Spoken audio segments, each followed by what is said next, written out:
Hi everyone, welcome back my channel. ఏం చేస్తున్నా అనుకుంటున్నా చెప్పేస్తే వినేసేయండి, చూపిస్తే చూసేసేయండి. ఇది రాఖీ పండుగ రోజు వీడియో. 199 kg స్వీట్స్ అంటే అక్కడికి వెళ్ళాం. చాలా తంటాలు పడి చాలాసేపు వెయిట్ చేసిన తర్వాత మాకు దొరికినాయి 1 kg స్వీట్ తీసుకొచ్చుకున్నాం.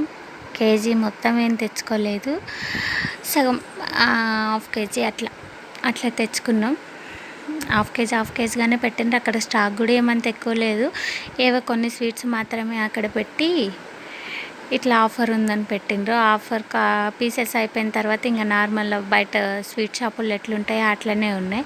ఇంకా మా చిన్నోడిని వదిలిపెట్టి పోదామని ఎంతో ట్రై చేసాం, కానీ వాడు మాత్రం వదలలేదు. బంక పట్టుకున్నట్టు పట్టుకుంటే ఇంకా తప్పక తీసుకొని పోయినాం. ఇంకా మా వెంబడి ఎన్ని కాకమ్మ కవర్లు చెప్పినా వాడు మాకు తిరిగి చెప్తున్నాడు, కానీ మేము చెప్పింది మాత్రం వినట్లేదు. ఇంకెట్లయినా వదిలిపెట్టాడు అనుకోని ఇంకా తీసుకెళ్ళినాం. మేము ఎన్ని మస్కాలు కొట్టిన వాడి దగ్గర ఇంకా పని చేయలేదు. తీసుకొని వచ్చేసి మళ్ళీ మేము రాఖీ కట్టడానికి వెళ్తున్నాం.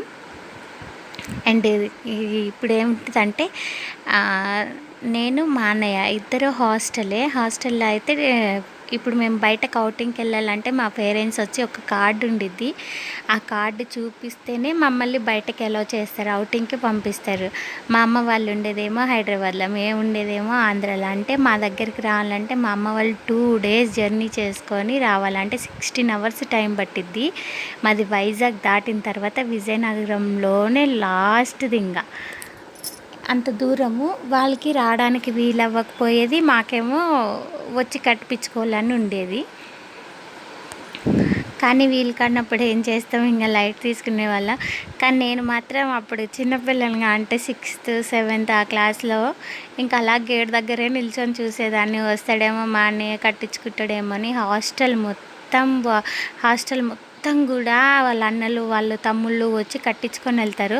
ఒక 20% ఏమో కట్టించుకోరు అంతే. అంటే ఇద్దరు అక్క చెల్లెళ్ళు ఉన్న వాళ్ళు అట్లా ఉంటారుగా, వాళ్ళు ఒక్కొక్కరికి ఒక్కొక్క పిల్లలే ఉంటారుగా, వాళ్ళు కట్టని వాళ్ళు ఉంటారుగా, వాళ్ళతో పాటు నేను ఉండేదాన్ని. ఇంకెంతగానో వెయిట్ చేసేదాన్ని, వస్తాడేమో మా అన్నయ్య అంటే అప్పుడు ఇంత ఆలోచన ఉండదుగా, మా అమ్మ వాళ్ళు వస్తేనే వాడిని కూడా బయటకు పంపిస్తారని.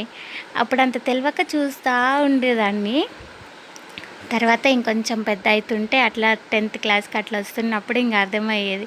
ఇప్పుడు మా అన్నయ్య బయటకు రావాలన్నా మా అమ్మ వాళ్ళు రావాలి, నేను బయటకు వెళ్ళాలన్నా మా అమ్మ వాళ్ళు రావాలి. కాబట్టి చూసి వేస్ట్, వాడు ఎట్లాగో రాడు, తర్వాత ఎప్పుడైనా కట్టచ్చులే అనేసి కట్టేదాన్ని. తర్వాత 10th క్లాస్ అయిపోయిన తర్వాత ఇంకా హాస్టల్ నుంచి బయటకు వచ్చేసినాక ఇంకా అప్పటి నుంచి ఇంకా ప్రతి సంవత్సరం మా అన్నయ్యకి రాఖీ కడుతూనే ఉన్నా. ఇప్పటిదాకా ఇంకా రాఖీ కడుతూనే ఉన్నా.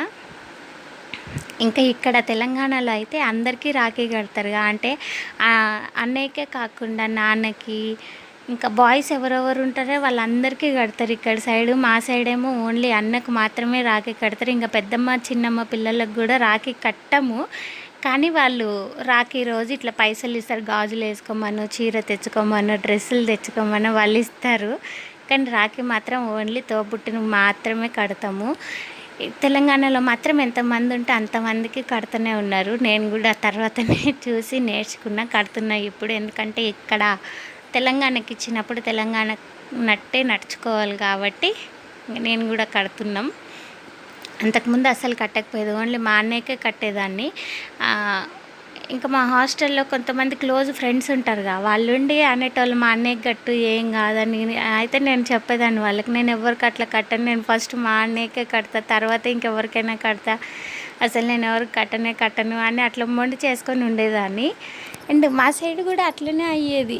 మా పెద్దమ్మ చిన్నమ్మ పిల్లలు కూడా పక్క ఇల్లులైనా కూడా రాఖీ పండగకి ఇట్లా బట్టలు తెచ్చి బొట్టు పెట్టి పోయేటోళ్ళు, కానీ రాఖీ మాత్రం కట్టకపోయేది. ఓన్లీ మా అన్నయ్యకి మాత్రమే కట్టేది. తర్వాత ఇక్కడికి వచ్చినాక ఇంక ఇట్లా అలవాటు అయిపోయింది. ఇంక ఇప్పుడు ఎవరికైనా కట్టేస్తున్నా, కానీ మ్యాక్సిమం ఫస్ట్ మా అన్నయ్యకి కట్టడానికే ట్రై చేస్తాయి ఇప్పటికైనా.